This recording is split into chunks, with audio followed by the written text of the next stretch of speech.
So I keep finding myself having to explain how on earth this song came up because it is really weird. So, yep, gonna make a video quickly talking about that once and for all. Jeez. Looks like I have a prayer spot on my head, but really, I just hit my head in the middle of the night getting out of bed.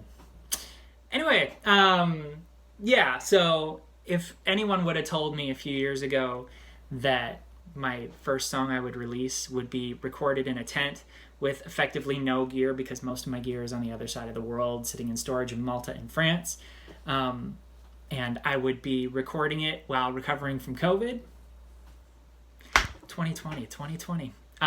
However, that my first song is a salute to John Mayer probably doesn't surprise many people who know my music taste. So, yeah, basically where this song came from was a couple years ago. I was like 2 years ago. I was staying in a hotel. Sorry, I just got out of the shower. I was staying in a hotel, and the relationship that was really going on was not a relationship in the sense that the song is. I just lyrically changed it to be a little bit more relatable. But yeah, I was going through some stuff in this relationship that was pretty hard, and was trying to make some judgment calls and decisions. And I just went for a walk late at night from the hotel. Walked basically, so I was staying in Hotel El Pasha, Khairuddin Pasha, whatever it's called, the Pasha Hotel, where the duplex is, in downtown Tunis.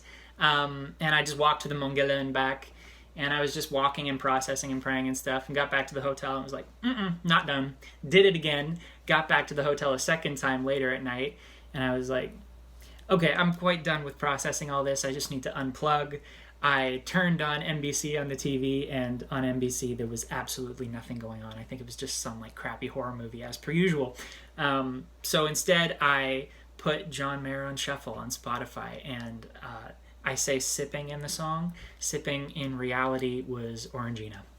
But I was just sipping Orangina, laying in bed late at night, quietly singing John Mayer songs to myself until, like in the song, You're Gonna Live Forever Me came on and killed my little happy vibe, and I turned out the lights, went to bed, woke up in the morning and went, yeah, that moment's a song, but the only way to properly capture it is to fully attribute it to John Mayer for making that night. And realistically, there's no one who's had more influence on my musicianship and just inspiring me as a musician, I guess, than John Mayer. And not only John Mayer, but the musicians he also surrounds himself with. So rather than just make a generic song about that vibe, made it as John Mayerish as possible. And so even the second verse, if you know John Mayer's stuff properly, you can see what I did is I just took the lyrics of random John Mayer songs and tried to make them into something cohesive that, as much as it was communicating the moment, it was also the sound itself of listening to John Mayer on shuffle. I tried to accomplish that. You can decide whether that worked or not. And I tried to keep the original melodies as much as possible. But ultimately, I wrote the whole song in a simple key, but a key that could transition naturally into playing the You're Gonna Live Forever in Me chords to finish it out. But all of this stuff means that as much as I felt like I had to properly attribute the whole thing to John Mayer to pull the song off, I also can't post it because of copyright infringement problems. So I've only got it on YouTube, not monetized, and on SoundCloud. And other than that, I would need official permission from John Mayer to put it anywhere else, which I don't have. So yeah, it'll just be there. But the rest of the music upcoming will be everywhere else. Anyway, just some quick credit where credit's due. I early on in writing the song, I pulled my brother into it, which is really fun because, you know, for the last bunch of years I've been in Tunisia, trying to get the business started there, the whole failure of that's a whole story.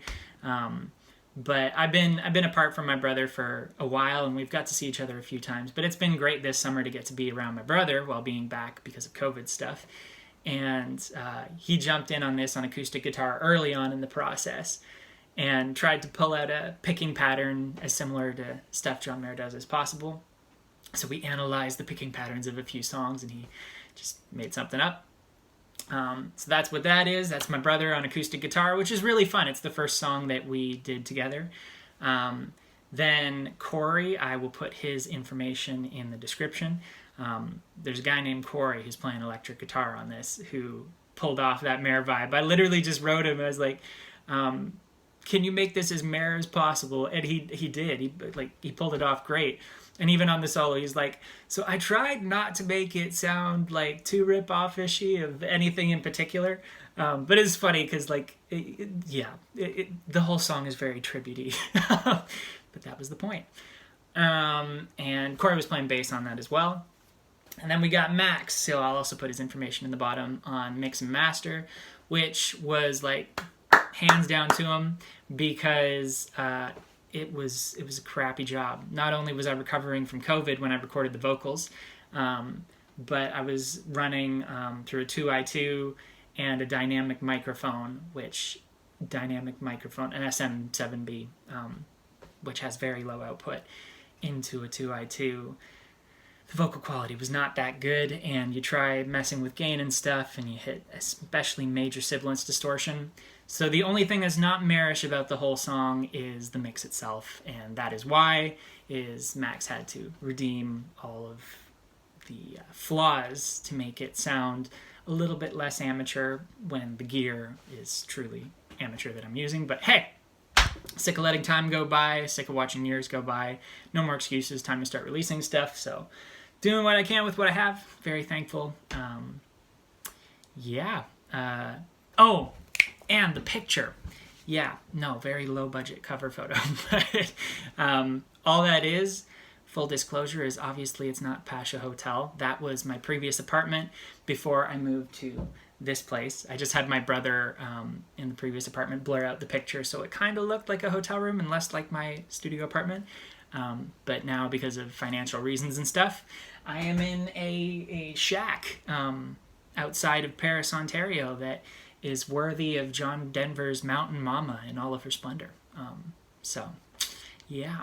Other than that, to keep releases coming, I would absolutely, incredibly appreciate it if you would help out with the GoFundMe page. I put the link for that beneath.